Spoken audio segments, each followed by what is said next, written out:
Welcome to Of Sound Mind and Spirit. I'm Shelly. And I'm Lisa. We're sisters walking together on a journey of faith. We're not perfect. And we definitely don't have all the answers. We're inviting you to walk with us as we explore ways we can better know and grow in our faith together.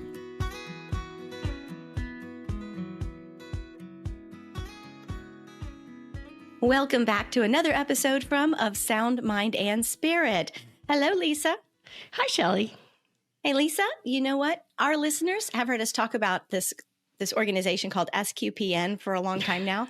So I invited our friend Domenic Bettinelli. He's the CEO of the StarQuest Production Network. So he's here to be our guest today. He's going to talk about it and where it's growing. And we're so excited. Welcome, Dom. Thank you. So excited to be here with you. Thank you. And Dom also has the distinction of being our first guy on the podcast ever. It is quite an honor. I have gone where no man has gone before. So, and there's the Star Trek reference. Star Trek reference. That's right. Is it every show that has to have a Star Trek reference? We used to say. Yes, I think it is. As I edit each of our shows on the network, it comes up at least once. It is Star Trek is everywhere. That's true. It's a tradition now. So yes. Dom, how long have you been with StarQuest Production Network? So my first experience of StarQuest was with Father Roderick back almost 20 years ago now, which is kind of astounding when I think about it. Listening to his podcasts, and I was so excited by it. And when I heard that they were doing these Catholic New Media celebrations back in 2010, I was working for the Archdiocese of Boston. So I convinced my boss to invite SQPN to come and do the celebration at our pastoral center in Boston. And so that was my first connection. And then I started doing, I think it was The Secrets of Doctor Who originally with Father Roderick and Jimmy and Father Corey. And that was on a volunteer basis. And then in 2015, I think it is, so 10 years now. Wow, it's been 10 years. I started as first executive director, and then I came on full time a few years later as CEO of the network. So it's been a long journey, but a great one. I'm excited that's so fun. to be doing this. Yeah. Wow. Oh, that CNMC in Boston, you said, what was it, 2010? Is that what you said? Mm-hmm. I think it was 2010 was the first one. We did two. Yeah. Another one in 2013. Shelly and I Do were you realize both what that of those. means? What? Do you realize what that means? That means we met you 15 years ago. Oh, yeah. That's what I was going to say. Because our first one was in San Antonio in 2009, and I was wondering if you were there. But I wanted to go there. My mother-in-law went to that one, Pat, who is on the Secrets of Tech now. But she got to go to that one, and I was very jealous. So I said, okay, well, if you're going to be able to do that, I'm going to bring it here myself. You're like, I see you. I'll raise you one. Exactly.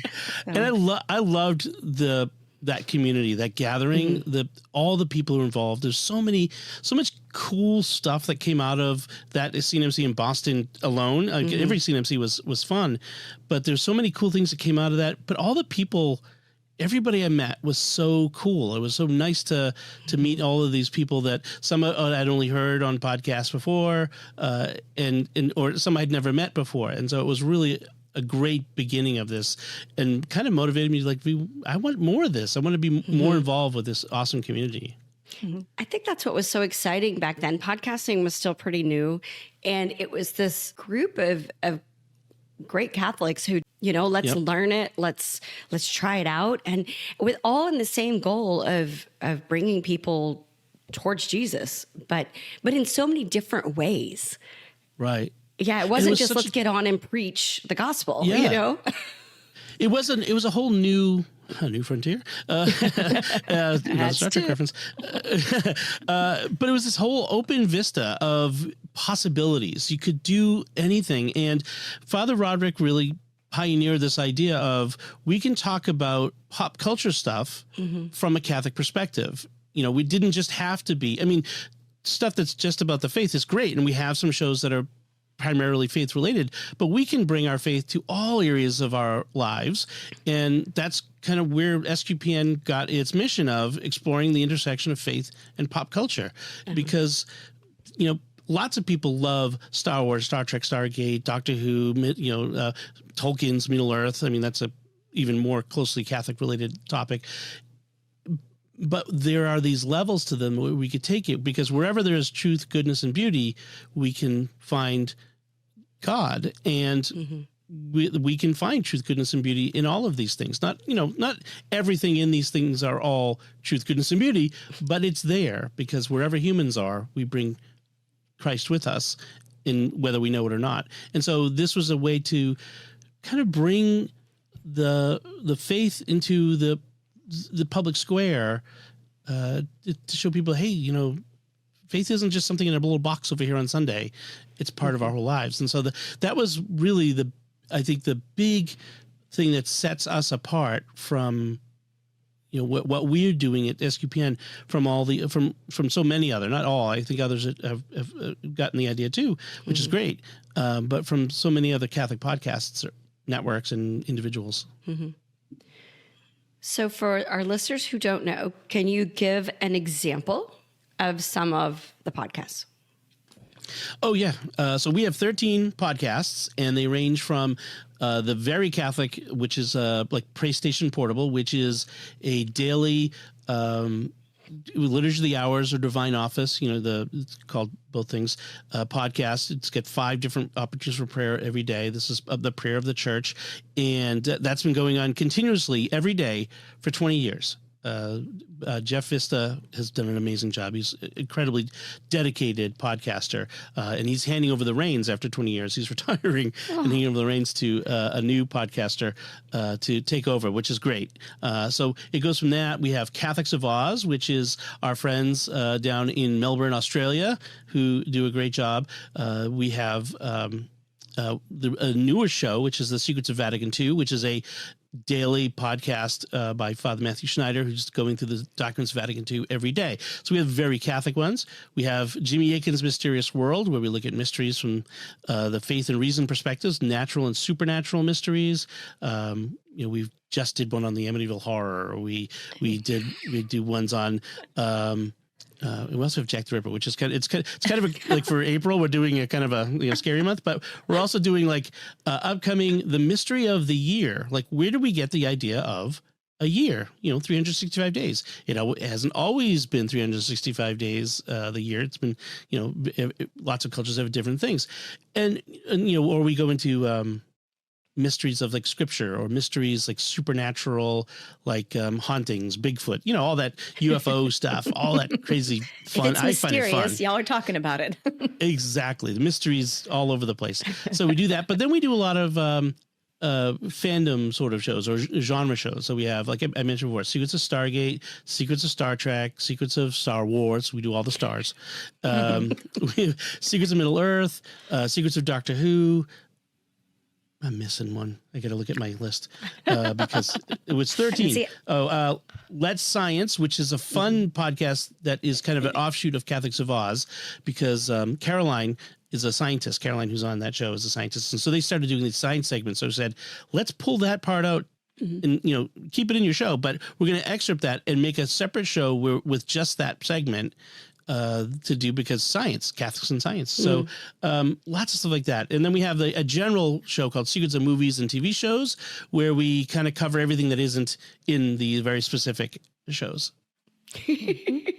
And nutshell. One that I was just listening to yesterday, Secrets of Sacred Art. Oh, I was listening to a new episode about Montserrat and the Black Madonnas. Yeah. Oh, they do such a good job. And that's one of our newer shows that are mainly video. We have a handful of shows that we do both audio and video, but that's one that's really best as video, because you have to see the art.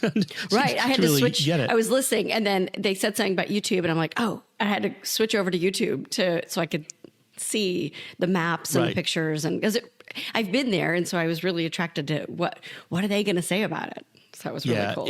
It's one of our up and coming shows. I'm really happy they're doing it, because it's a whole nother area to explore for us.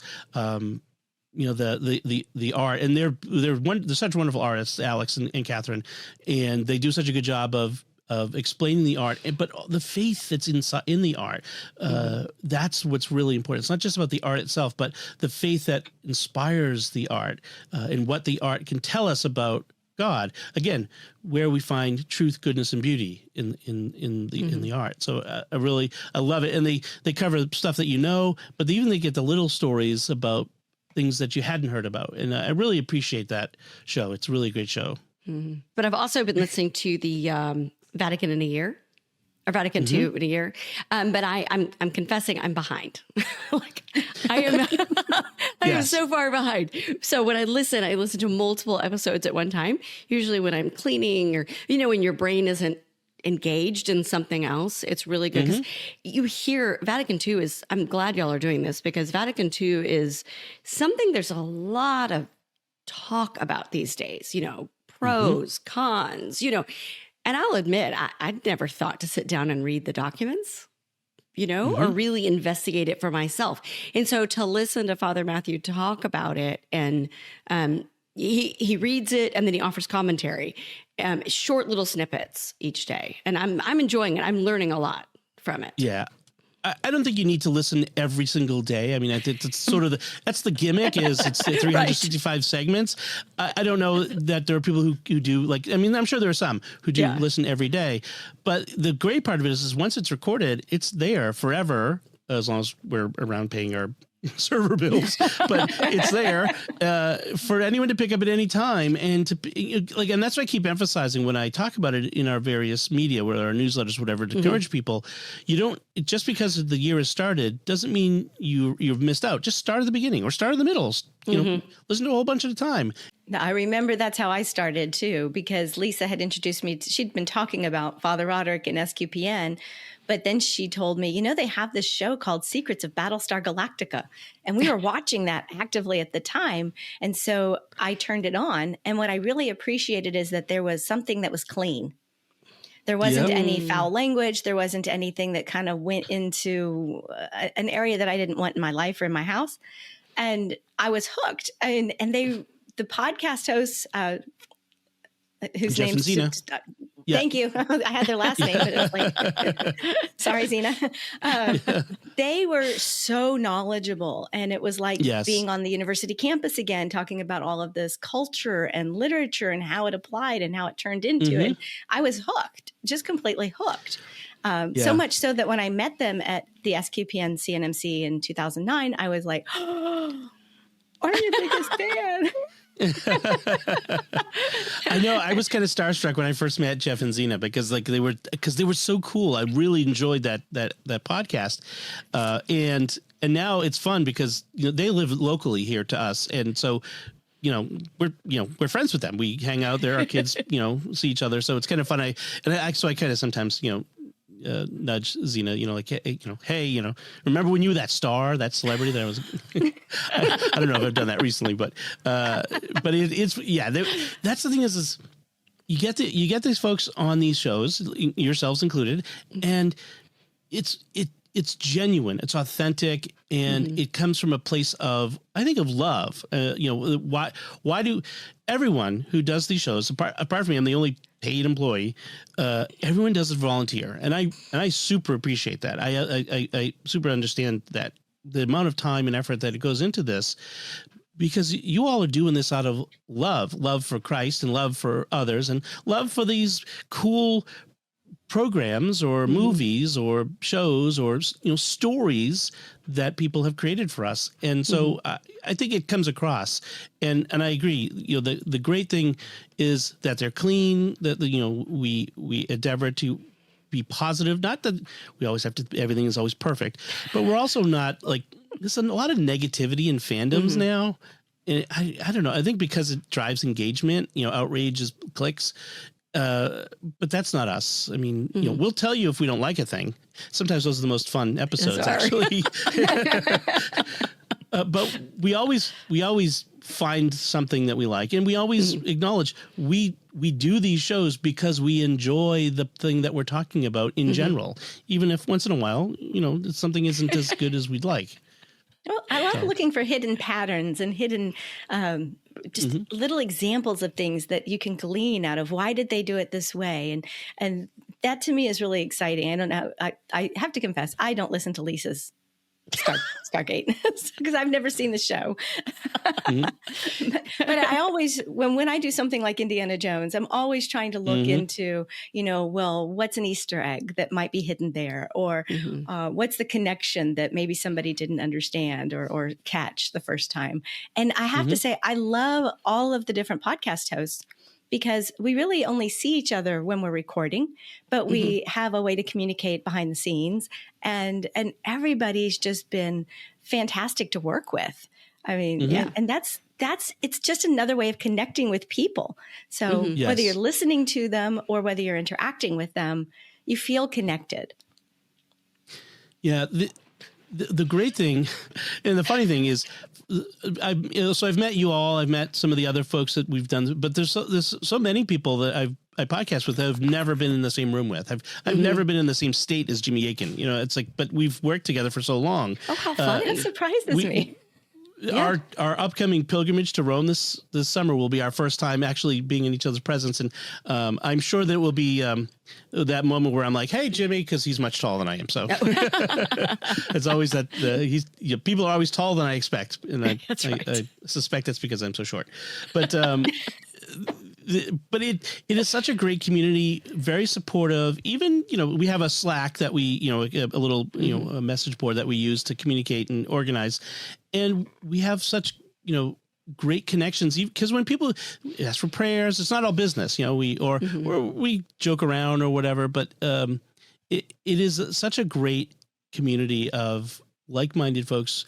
It really feels like the body of Christ. It really does. That sense of we're here together, to do something that's an important mission, but also because we genuinely like each other and we have fun together. And I think that comes through in the shows. I look at the banter on Secrets of Stargate, and I listen as much because it's just fun to listen to you guys laugh and talk as it is to talk about Stargate, which is another one of my favorite genre shows in the genre. Yeah, I think that is important, that it comes across. There are lots of podcasts put out by the production companies behind these shows. Like there's an official Star Wars podcast, official Star Trek, and those are fine, but they're managed, they're curated, they're written by publicists, and sometimes it kind of comes across. Our shows, I think, are genuine. I think they come across as this is genuinely what we think, and it's genuinely the fun we have. And I always wanted to feel like this is like if we were sitting around a table in the pub, on campus, like back to college days, or whatever, hanging out at the kitchen table, talking about, this episode of this show, wasn't this great? Yeah, what did you love about it? And that sort of thing. I always wanted to have that feel of genuine interest, on the part of the people who's involved. So, and I think that does come across. I think so too.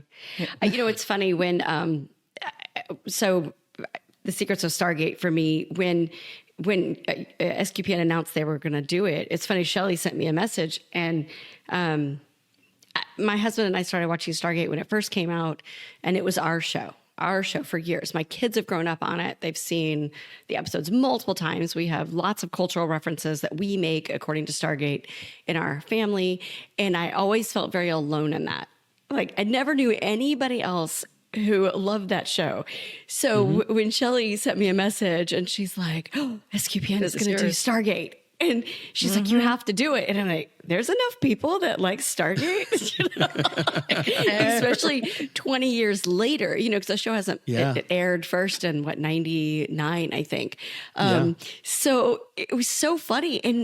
And when I started doing the podcast, we do it once a week and we episode by episode, and when we started talking about it, we have fun. And it's so, it's like when you watch a show in the old days, when you would watch a show and then you get together with your friends and you talk about it.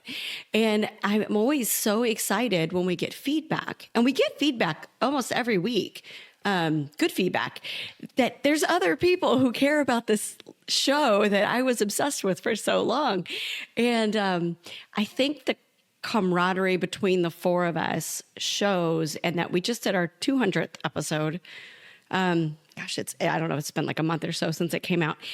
And I think that's what keeps me doing it week to week is just, we have fun and we enjoy each other and we enjoy the show and we enjoy that there are people listening and that care enough that are like, I wouldn't say weird and crazy enough to love this old sci-fi show as much as we do. And it's just this bond we all have. And it's, I don't know, it's really, and we have fun.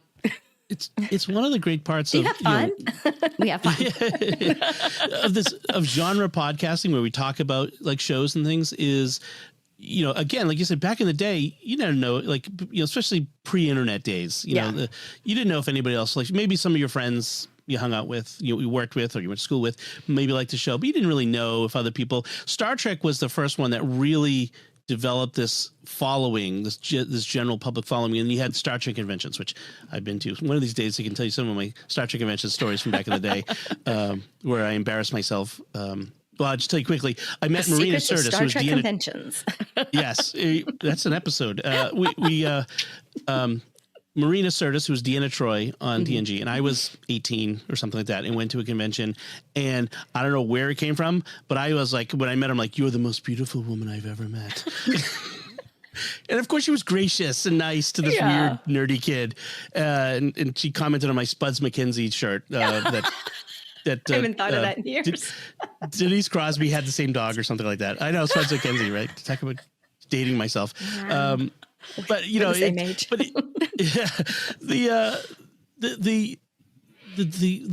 now with podcasts, you have this opportunity to connect with people, in social media and that sort of stuff.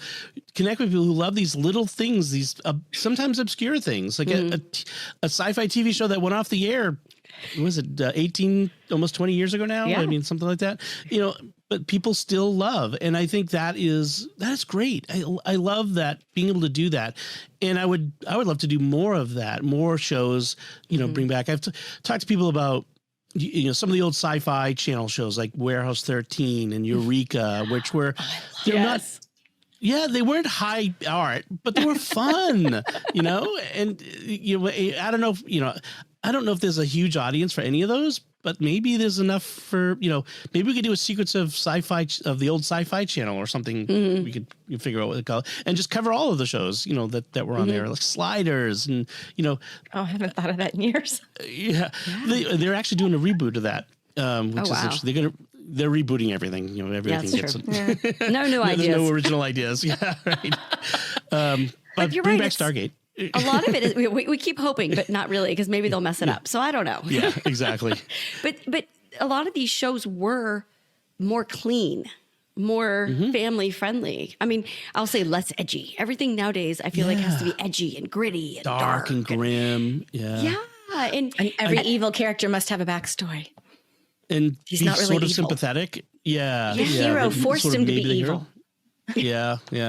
This the ambiguity, the gray. The gray has grown in the storytelling. There's the less black and white storytelling, and I know the world is sort of shades of gray and that sort of thing, but the stories don't have to reflect reality absolutely. Yes. I just watched the season finale of the new Daredevil series on Disney Plus. That is like the darkest Marvel show yet. I enjoy Daredevil, and then there are a lot of Catholic themes in the Daredevil. That character actually has a Catholic background within the character's backstory, but it's very dark, very violent, and I feel like you look back at some of these shows, and it's not just folks with nostalgia. There are young people who enjoy these shows just as much. That there's a young audience for these things, because I think they feel like some of this new stuff is a little heavy, and we need something. Sometimes we just need something a little lighter. Yeah. I think post 9/11 there was a lot of push to give some lighter entertainment. That's just my own theory. I think there was a lot of this stuff that came out in the early 2000s, or that was being made in the early 2000s, that had a lighter feel to it. It wasn't that there was no heavy themes or important themes, but it just wasn't as dark. I think America at the time needed something a little lighter fare. I think we could use some now. Do too. I've actually been reading some articles about the younger generations and how they've grown up in this dystopian as reality, kind of everything is dark and gritty, and there's no hope, there's no future because it's all oppressive. And they were saying how they believe that they need different types of shows, books, shows, and movies to help them see the hope and the good in the world amidst all of the bad, not denying that there's bad things happening, but to help them see that hope and joy. And it's funny, I'd never really thought about that before until I read this article. And then you started looking around, you started investigating. And especially if someone doesn't have faith and they don't know, they don't know about the hope and the joy and the light and the positivity, then yeah, it's a whole different world for them. So I kind of feel like that's where SQPN brings that into our culture, because I have noticed there are younger people now going back and watching all of these shows. I don't have to turn any further than my own kids. They're young adults, and I watch, see what they're watching in the movies and the old TV shows, and I'm like, you've heard of that? Much less you're watching that? Right.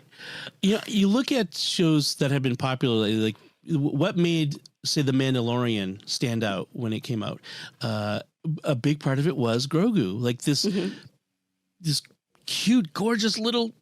You just want to squeeze him. Like there was something about that character, the innocence and the you want to protect him, and and you had this father figure who was protecting him and taking care of him. Or Ted Lasso. What made Ted Lasso the huge cultural phenomenon it was? Well, it came out in 2020 at a time when we were all feeling pretty low. And you had this guy who was relentlessly positive, this guy who came in the midst of all these cynical sports people and just was this light for them. And I think kind of that's why maybe in their second season it didn't do as great, because Ted went through his own dark night of the soul in a way. But I think there is a thirst for this. There's plenty of shows that are still popular that are dark and edgy and that sort of stuff. Right. And I'm not saying that we shouldn't have those. Like again, I enjoyed the new Daredevil season, but we need this other part too. It can't be a whole diet of that sort of thing. I'll give a plug. We did Secrets of Ted Lasso. You and I did, Dom. Oh, that's right. That's right. Yes. And a fourth season is in production, apparently. So I'm so curious excited how they're going to manage that. But yes. Girls team. They're going to coach a girls team. Yes, that was how they ended it. I have to confess, my favorite character, though, is Roy Kent. Oh, yeah. Because underneath all that gruff, hard exterior, there's a heart of gold in there. I know it. There is. And so, yeah. Yep. Yeah. So go listen to that one if you're a Ted Lasso fan. Yes. Y'all are making me wish I had Apple TV. So yeah, I can't watch shows that aren't on. There are so many great shows on Apple TV Plus. I got to say that they're hitting it out of the ballpark. Yeah. So yeah. So Dom, tell us a little bit about what your vision is for SQPN going forward. So one of the trends I try to keep aware of where people are and what people are doing in the area we're in. And one of the big trends is more toward video. A lot of podcasts it's so easy now to do a video component to your podcast. Like we'll never stop doing audio versions, but we are tending to look more toward doing more video. And then video shorts like YouTube shorts and TikTok.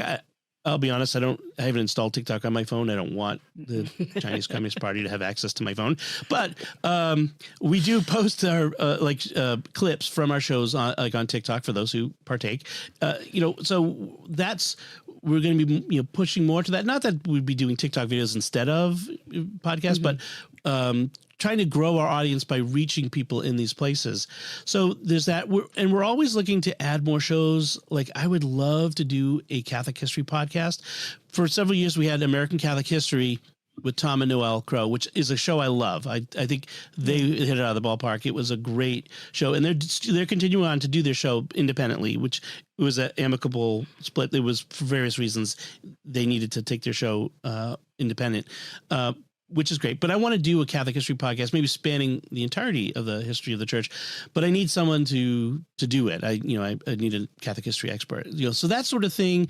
There are upcoming shows maybe that we could do stuff on. Like I would do more of these sorts of show specific things if we had well, if we had the resources, and people willing to do it. And those are the two big things. Is, again, like I said, you're all volunteers on our shows, so it's your time that you're donating.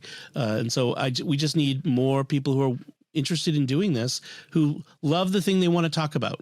And so I always encourage people, if you've got an idea, you bring it forward and we'll talk about it. We have, we want to ensure that we do something of quality. If we're going to put resources behind it and time and effort and money, we want to make sure we do it well. And so I always encourage people to bring your ideas. And, it doesn't have to be limited to talking about TV shows and movies. Again, we have shows about art and, faith generally and things like that. So we're interested in hearing all kinds of ideas, but really, I think my vision is to just grow the audiences that we have.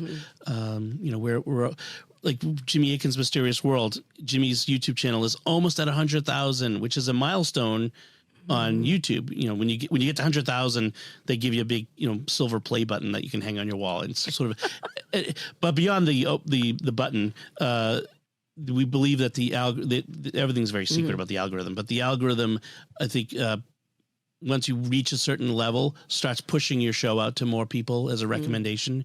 So, we're looking to grow in the audience itself and to reach more people with what we feel like is some great programming, some great stuff that really brings the faith in a new way to new audiences. And kind of opens the door. And it's a sort of a soft evangelization in the sense of, have you ever considered these ideas? And there's an old evangelization technique called the funnel, where you have evangelization effort, programs or whatever that are very low threshold. They're not very Catholic or very Christian. And then as you bring people in, you can bring them down the funnel to the things that are the most Catholic thing of all. And so we kind of have that with, like, PlayStation Portable is our most Catholic thing. But we have, shows at each of the levels to kind of shepherd people in and introduce them to Christ in this gentle way. What kind of feedback have you heard from people that, the effect that some of these shows or SQPN has had on their lives or on their faith?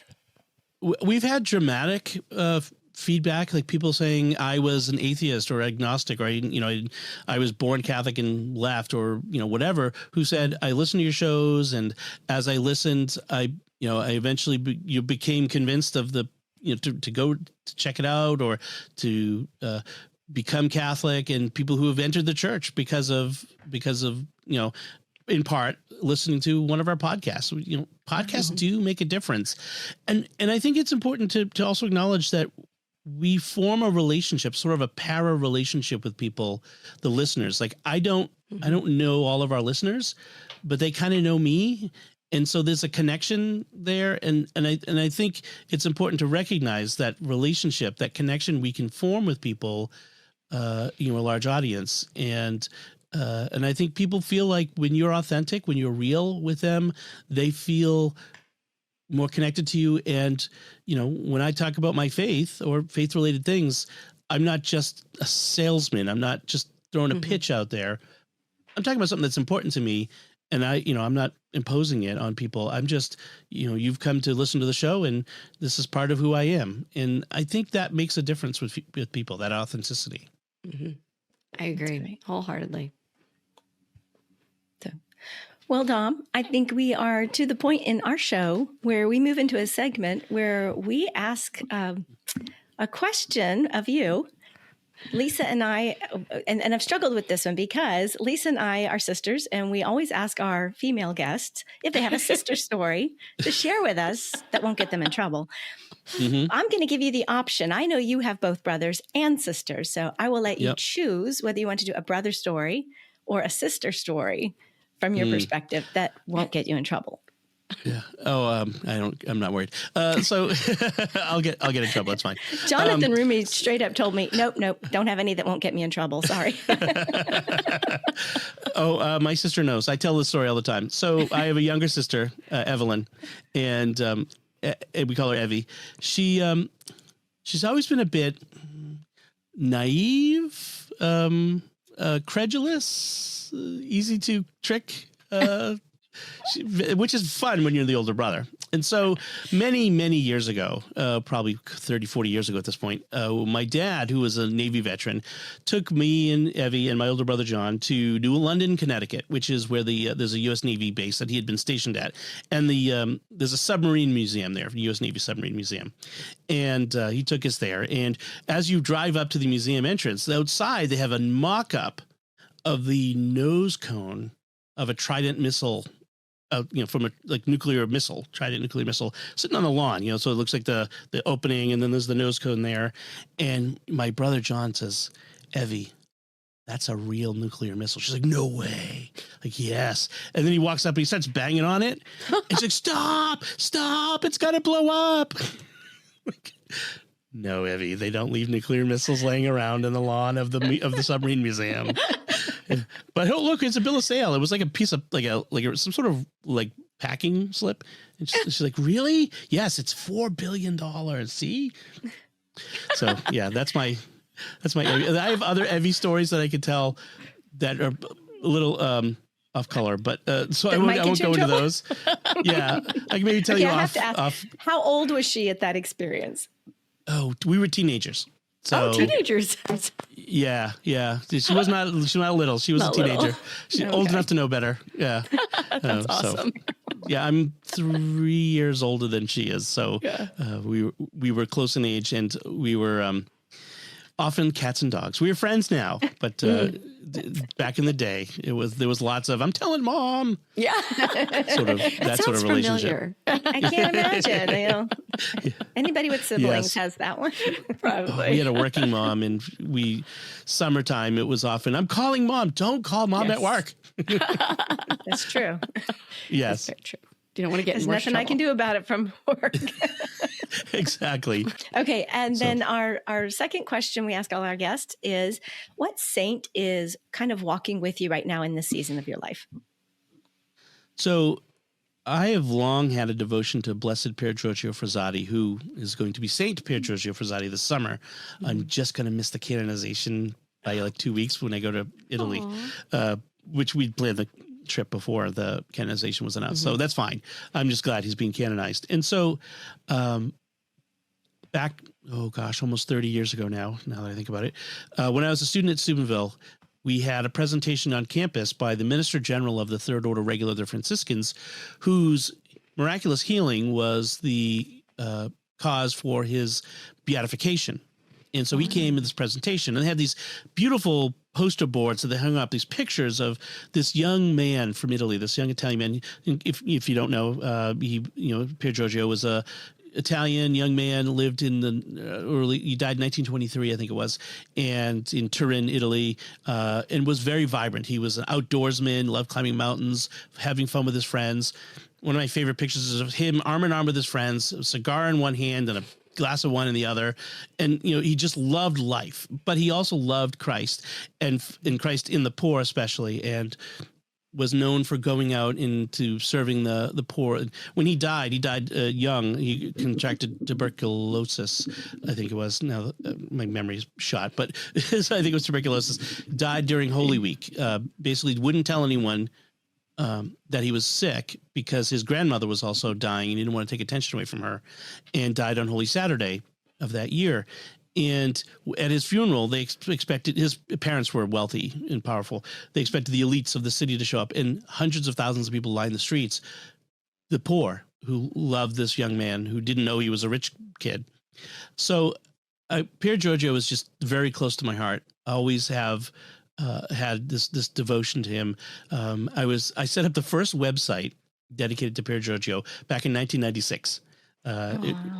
And in fact, his niece, Wanda Goranska, contacted me not long after, and, thanked me for setting it up. And we had a correspondence for a few years, and I have a treasured relic of Pier Giorgio that she sent me as a sort of thanks. So it's really kind of cool. So yeah, I feel really close to Pier Giorgio. Wow. Especially this time. Yeah. With all of that, I can imagine. So and from the beginning, I love that you've been attentive to him from the very beginning. How wonderful. Yeah. I'm sorry you're not going to be able to hop back on. I mean, you're right there on the East Coast. I mean, just hop back on a plane. Tell your wife, we're just going to go over there, experience it, and then hop on a plane right back. Yeah, there you go.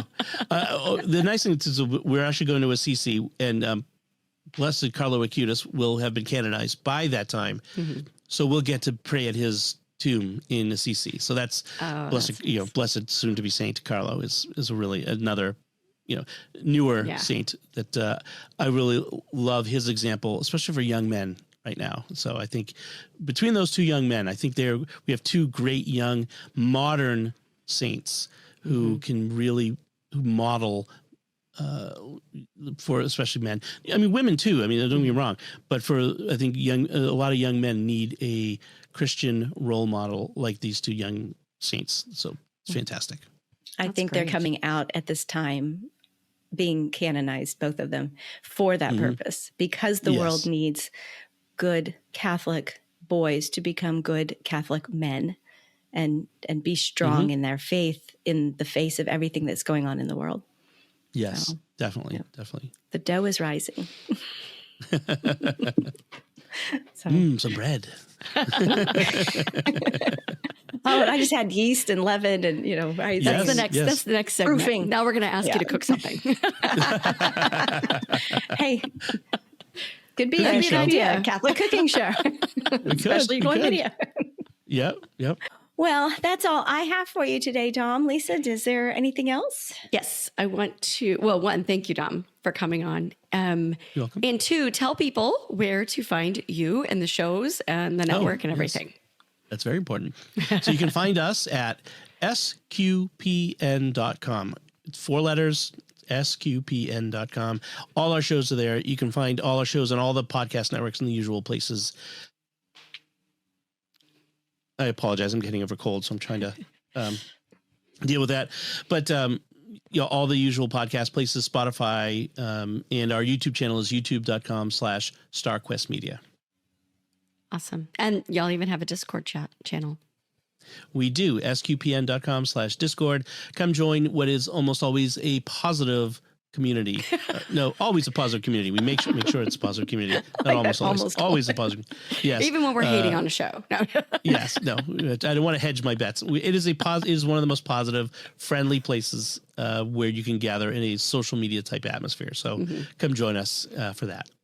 That is awesome. And you might see Shelly and I there from time to time. All right. Thank you, Dom, for being here. This was a really great. Shelly and I have been talking about having you on for so long. And because SQPN and the old CNMCs, like all of that was just such a really formational time in our, I'll say adult lives, as we kind of grew into all of this, and the experience with SQPN really encouraged us to start our own podcast. We appreciate it. And for our listeners, we really hope that you'll go check out SQPN. And I'm really positive you will find a show there that you will want to listen to. They have so many things to offer. Go check it out. Go get involved and report back. Let us know which one. And it better be Secrets of Stargate. I'm just saying. That better be your favorite. Even if you've never seen Stargate. No, I'm just kidding. Maybe they'll start watching Stargate. Start watching it. It's on, where is it on? Amazon Prime right now. But we thank you for being here, and we hope that you will tell a friend and make sure you're subscribe to our podcast if you haven't already. So thanks, guys. Appreciate it, Dom. You're welcome.